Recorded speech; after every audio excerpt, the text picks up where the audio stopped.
First உள்ளே போனோன்னே வந்துட்டு நாங்கள் சாரி கேட்டோம். ஏன்னா வந்துட்டு அவரு வந்துட்டு சொன்னது என்னென்னா, குழந்தைங்க லேடிஸ்லாம் கூட்டு வர வேண்டாம்னு சொல்லியிருந்தாங்க. நாங்கள் போயிருந்தனால சாரி சொன்னோம். அவரும் அப்புறம் இந்த மாதிரி வந்துட்டு உங்கள் குடும்பத்தில் ஒருத்தனை என்ன நினச்சிக்கங்க அப்படின்னு சொல்லிட்டு அவர் அம்மா காலை பிடிச்சி அழுதாங்க. அழுதுட்டு இந்த மாதிரி சொன்னாங்க. எங்களுக்கு அதே ரொம்ப கஷ்டமாக போச்சுங்க சார். அவ்வளோ பெரிய ஆக்டர் வந்துட்டு எங்கள் அம்மா காலை பிடிக்கும்போது நம்ம அவர் நான் இங்கே இருக்கிற தெம்பு கூட அவருக்கு இல்லைங்க சார். அவர் வந்துட்டு ஆள் வீக் ஆகிட்டார். முடி வெட்டாமல் ஒரு மாதிரி ஆகிட்டார். ஆள் பார்க்க ரொம்ப டல்லாக இருந்தார். உங்கள் காலில் மட்டும்தான் அம்மா காலில் உங்கள் ஃபேமிலி மட்டும்தான்? அது தெரியலைங்க சார். நான் என்ன ஒவ்வொரு ஃபேமிலியாக தான் போனோம். நான் வந்துட்டு அவர்கிட்ட வீடியோ காலில் கேட்டதே வந்துட்டு ஒன்று தான்.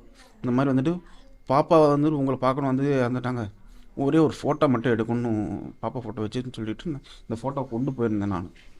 அது இல்லாமல் அவங்களுமே ஒரு ஃபோட்டோ நான் சொன்னனால எல்லா ஃபேமிலிக்குமே வந்துட்டு ஒரு ஃபோட்டோ அரேஞ்ச் பண்ணி அந்த சின்ன ஃபோட்டோ அவங்க தாங்க எங்களுக்கு கொடுத்தாங்க. அந்த ஃபோட்டோ கொடுத்து அந்த ஃபோட்டோவில் வந்துட்டு எங்களுக்கு இது பண்ணி கொடுத்தாங்க. ஃபோட்டோ எடுத்துக்கிட்டோம். அதேமாதிரி வந்துட்டு உங்களுக்கு என்ன சப்போர்ட் இல்லைங்க பண்ணித்தரோம் அப்படின்னாங்க.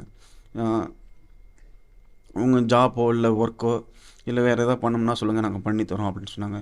எங்களுக்கு இப்போதைக்கு வேணுமா சொல்கிறோங்க சார், சொல்லிட்டோங்க சார்.